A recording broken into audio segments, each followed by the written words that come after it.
தளபதிக்கு மட்டும் ஏங்க இவ்வளோ பிரச்சனைன்னு தெரியல. அவருக்கு மட்டும் பிரச்சனை மேல பிரச்சனை. எப்போ ஒரு எலெக்ஷன் வந்து அறிவிச்சாரோ நான் வரேன்னு சொல்லிட்டு, அதுக்கு மேல பிரச்சனை மேல பிரச்சனை. கண்டிப்பா எலெக்ஷன் வந்தா கண்டிப்பா பிரச்சனை வரும்னு தெரியும். பட் அவரோட பர்சனல் டிவோர்ஸ்ன்றது வந்து அவரோட பர்சனல். அவங்க ஃபேமிலிக்குள்ள ஒரு இருக்கிற ஒரு பிரச்சனை.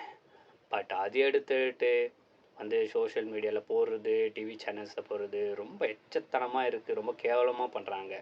கண்டிப்பா இந்த தீய சக்தி ஆப்போசிட்ல இருக்கிறவங்க. அது ஒரு தனிப்பட்ட விஷயம் டிவோர்ஸ்ன்றது. அது வச்சு அரசியல் ஆதாயம் தேடக்கூடாது. அது வச்சு அரசியல் பண்ணக்கூடாது. இது ரொம்பவே தப்பான விஷயம். ரொம்பவே உடைஞ்சு போயிருப்பாரு கண்டிப்பா. இது ஃபேக்கோ, இது நிஜமோ, அது வந்து அவருக்கு தனிப்பட்ட விஷயம் இது கண்டிப்பா. அவருக்கு வந்து இந்த கரூர் இஷ்யூ, அதுக்கப்புறம் எஸ்ஓபி, சிபிஐ என்கொயரி, அதுக்கப்புறம் ஜனநாயகன் ரிலீஸ் பண்ணது சிபிஎஃப்சி இஷ்யூ, இப்போ வந்து டிவோர்ஸ் இஷ்யூ. இன்னும் எவ்வளோ தான் அவருக்கு குடைச்சல் கொடுப்பீங்க?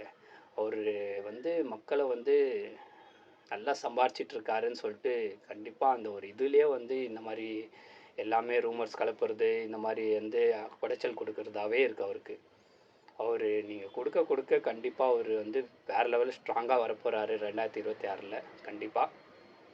இவ்வளோ நெகட்டிவிட்டி, இவ்வளோ பிரச்சனை வருதுன்னா கண்டிப்பாக அவருக்கு வந்து ஒரு நல்லது கண்டிப்பாக நடக்க போகுதுன்னு அர்த்தம்.